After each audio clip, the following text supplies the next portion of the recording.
Bon, bah écoute, bonjour à toi. Moi, j'aimerais bien tout d'abord que tu nous racontes un peu le début de tes aventures en photographie. Comment t'en viens à, à la photographie et dans quel cadre? Bah, j'ai commencé la photographie de manière professionnelle en 2016, mais mes tout débuts avec la photographie, c'était pas si longtemps que ça, c'était genre 3 ans avant, 2014.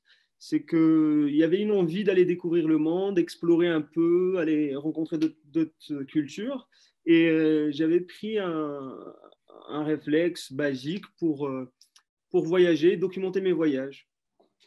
Et à ce moment-là, je trouvais que cet appareil photo m'emmenait dans des petits endroits où j'allais pas aller de moi-même. Ça me faisait rencontrer des gens avec des petites histoires que je capturais, que je racontais après sur un blog que j'avais. Et, euh, et c'est comme ça que j'ai découvert en fait la photographie à travers les voyages. Et petit à petit, je commençais à me rendre compte du pouvoir de l'image et le fait que c'est un langage universel qui peut toucher énormément de gens. Et commencer à travailler sur des histoires, et plus particulièrement, c'était des histoires liées à la marginalisation dans nos sociétés. Et donc maintenant, pour parler d'une manière plus précise de ce travail, de cette séquence de ton travail qui est exposée, qui va être présentée très bientôt à Lima Tourcoing, euh, c'est quoi cette histoire? Donc, Haratine pour servir, c'est un sujet que j'ai réalisé en 2018. Je commençais à m'intéresser à la Mauritanie de manière générale et sachant que je suis né au Maroc et j'ai grandi au Maroc jusqu'à mes 17 ans, je n'avais pas une vraie image sur ce pays voisin. Et en faisant les premières recherches sur la Mauritanie, je découvre que l'esclavage traditionnel existe encore dans ce pays-là. Et j'étais choqué que cela existait encore en 2017-2018. Je me dis, c'est pas possible. Et je commence à creuser un peu plus, et je me suis rendu compte qu'il y a toute une tranche de la société qu'ils appellent les Haratines, qui sont des esclaves de père en fils sur plusieurs générations. Je parle de traditionnel, et l'esclavage traditionnel. Et j'ai décidé d'aller voir de mes propres yeux et explorer un peu cette question. Et pour vous donner un peu de contexte autour de ce sujet-là, l'esclavage traditionnel a été aboli en Mauritanie en 1981. Et elle a été émise crime contre l'humanité uniquement en 2012, suite à des pressions internationales.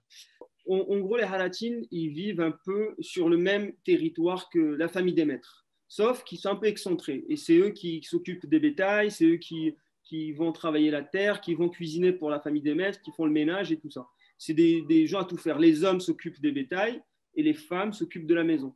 Et ils vivent sur le même territoire. Donc, quand tu vas demander à une famille des Haratines qui est esclavagée par ses maîtres, je veux dire, c'est qui ta famille? Elle va tout de suite te répondre, c'est mes maîtres. C'est eux ma famille. C'est plutôt un esclavage, c'est plus mental que physique. C'est-à-dire, ils ont réussi à injecter et faire un lavage de cerveau à toute une population pour qu'ils acceptent leur sort sans se poser de questions. Après, il y a bien sûr, il y en a plein qui se rebellent et qui prennent la fuite et tout ça et tout ça. Parce que maintenant, on peut retrouver par moments, c'est des maîtres qui se font vieux, ils sont décédés, et les enfants n'acceptent plus une situation pareille. Du coup, ils libèrent les esclaves. Ils leur disent, vas-y, vous pouvez partir. Et il faut leur donner un papier comme quoi ils faisaient partie de cette famille-là pour obtenir un état civil. Mais la plupart des maîtres refusent de donner le papier pour obtenir l'état civil. Et là, c'est un autre parcours de combattant qui commence parce que ces gens-là, ils n'ont pas d'identité. Ils n'ont pas d'état civil. Ils ne peuvent pas être intégrés à une société d'une manière légale. Et ils se retrouvent à vivre un peu aux marges de la société. C'est-à-dire ils sont installés dans des bidonvilles, leurs enfants, ils n'ont pas d'état civil non plus, ils ne peuvent pas aller à l'école, ils ne peuvent pas intégrer une vraie société. Et le projet que vous allez voir dans l'exposition est tout autour de enfin, j'ai rencontré des esclaves ou des anciens esclaves libérés récemment. Et j'ai essayé de comparer leur parcours et comment leur vie a évolué entre le temps où ils étaient esclaves et le temps où ils sont libérés.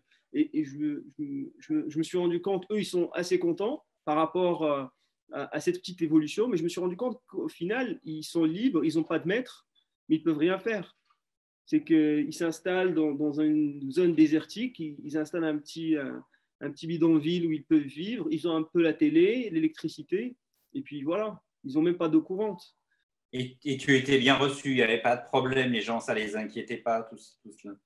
Je me suis appuyé sur ces réseaux d'activistes qui connaissaient ces gens, qui les ont aidés à un moment pour s'installer et tout ça. Donc, il y avait déjà un rapport de confiance pour aborder ce sujet-là. Et après, quand j'expliquais ma démarche, ce que je faisais. Je pense le fait que je parle arabe m'a beaucoup aidé pour casser ces barrières avec ces gens-là, parce que je les interviewais avant de prendre enfin, je me posais avec eux des fois des heures pour comprendre leurs histoires, on prend le temps, et avant de les prendre en photo. Mais tu as eu des problèmes hein, par rapport à ça. Il semble que tu as eu des problèmes par rapport avec les autorités. C'était pas pendant le travail, c'était à la fin de mon séjour. Je me suis arrêté dans un contrôle. Ils ont repéré que j'avais des caméras. Et là, c'était une grosse garde à vue de 4 jours, une enquête approfondie sur ce que je faisais là, pourquoi j'ai abordé ce sujet. Est-ce que j'étais envoyé par quelqu'un? J'étais un espion. Voilà. Et à la fin, ils m'ont libéré, expulsé plutôt du territoire. Ils ont formaté ils ont formaté mon ordinateur et mon téléphone. Ils ont gardé les cartes mémoire afin que je ne fais pas sortir ces images, en quelque sorte, du pays. Mais heureusement, j'avais gardé une copie bien cachée avant que je me fasse arrêter.